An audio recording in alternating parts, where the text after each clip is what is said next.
नमस्कार मित्रांनो, तर आपलं स्वागत आहे माझ्या एका नवीन ब्लॉगमध्ये। बंगालच्या उपसागरात जे मोंताई चक्रीवादळ तयार झालेलं आहे त्याच्यामुळं सातारमधील वातावरणात एवढा मोठा बदल झालेला आहे, तो दिसत आहे मोठ्या प्रमाणावर। ढग वगैरे असं धुकं टाईप वातावरण झालेलं आहे आणि हवेत एक प्रकारे गारवा तयार झालेला आहे आणि त्यामुळं आम्ही आता सातारवरून शेंद्र्याला चाललेलो आहोत। इतकं वातावरण सुंदर झालेलं आहे ना, गार हवा लागत आहे आणि ऊन अजिबात नसल्यामुळे प्रवास करायला सुद्धा एक नंबर वाटत आहे। दोन्ही डोंगरामध्ये जी खिंड आहे त्या खिंडीच्या उजव्या साईडला जो डोंगर आहे आणि त्या डोंगराच्या उजव्या साईडला अजिंक्यतारा किल्ला आहे। तर अजिंक्यतारा किल्ल्यावर सुद्धा अतिशय दाट असे ढग आलेले आहेत, त्यामुळं तो किल्ला सुद्धा असा पुसट दिसत आहे। पण तो किल्ला दिसायला आता एक नंबर दिसत आहे।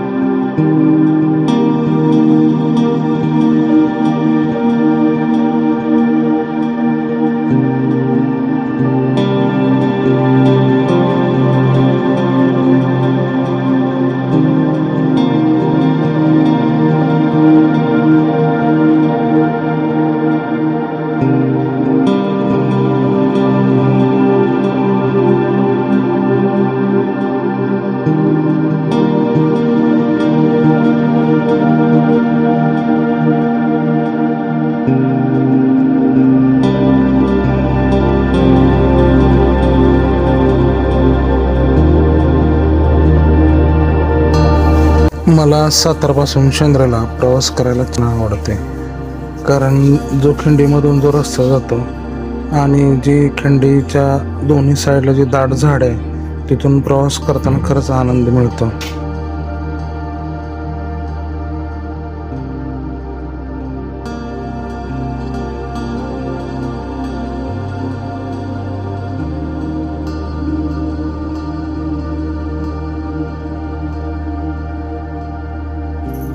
आता आपण ही खिंड क्रॉस करत आहोत आणि खिंड क्रॉस केल्यानंतर पूर्ण खिंडीपासून शेंद्र्यापर्यंत उतार आहे। सरासरी 2 ते 2.5 किलोमीटरचं अंतर आहे, पूर्णपणे उतार आहे आणि ह्या उताराला गाडी न्यूट्रल करणं फार धोक्याचं आहे, त्यामुळं कुणीही या रस्त्याला उताराला गाड्या न्यूट्रल करू नये। आणि जो देखावा आहे या खिंडीपासून जो आपल्याला सज्जनगड असू दे, कास पठार असू दे, तिकडचा जो देखावा आहे तो अतिशय निसर्गाचा सुंदर देखावा दिसतो।